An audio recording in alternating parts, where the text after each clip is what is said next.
সর্বোচ্চ বয়সসীমা নির্ধারণ বিল 2026 পাশ করা হোক। যারা এই প্রস্তাবের পক্ষে আছেন তারা হ্যাঁ বলুন, যারা এই প্রস্তাবের বিপক্ষে আছেন তারা না বলুন। আমার মনে হয় হ্যাঁ জয়যুক্ত হয়েছে, হ্যাঁ জয়যুক্ত হয়েছে, হ্যাঁ জয়যুক্ত হয়েছে।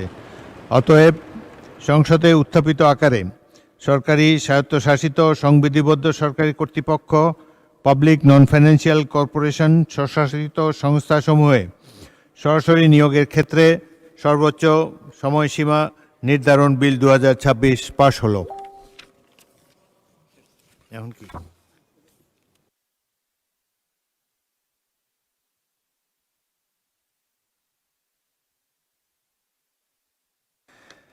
মাননীয় সদস্যবৃন্দ, দিনের কার্যসূচিভুক্ত মহামান্য রাষ্ট্রপতির ভাষণ সম্পর্কে আনীত ধন্যবাদ প্রস্তাবের উপর আলোচনা স্থগিত রাখা হলো।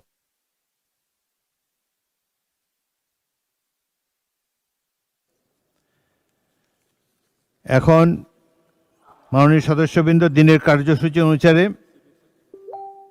কার্যপ্রণালী। মাননীয় চিফ হুইপ।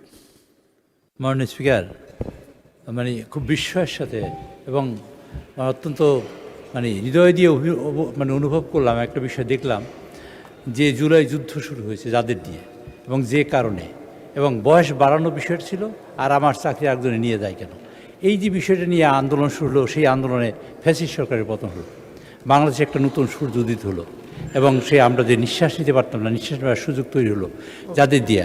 আজকের এই সংসদে দাঁড়িয়ে সেই বিলটা পাশ করার সময় মাননীয় বিরোধী দলের নেতৃবৃন্দ কেন হা বললেন না বুঝতে পারলাম না। হা বলা উচিত ছিল।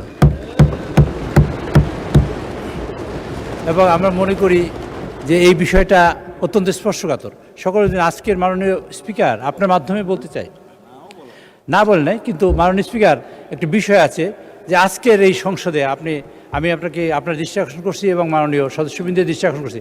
মাননীয়, একটা আমার কথা শেষ করি, আপনি বলবেন। সদস্যবৃন্দের দৃষ্টি আকর্ষণ করছি এই কথা বলে, আজকের এই জুলাই যোদ্ধারা আজকে সংসদে উপস্থিত আছেন, যাদের কারণে, যাদের বিষয়ে যারা জীবন দিয়েছেন এবং যারা আহত হয়েছেন। আপনার ডান পাশে, আপনার বাম পাশে আপনি তাকিয়ে দেখবেন, সেখানে আজকে জুলাই যোদ্ধারা সেখানে সবাই এখানে উপস্থিত আছেন। সবাই আমরা তাদের অভিনন্দন জানাতে চাই, যাদের আত্মত্যাগ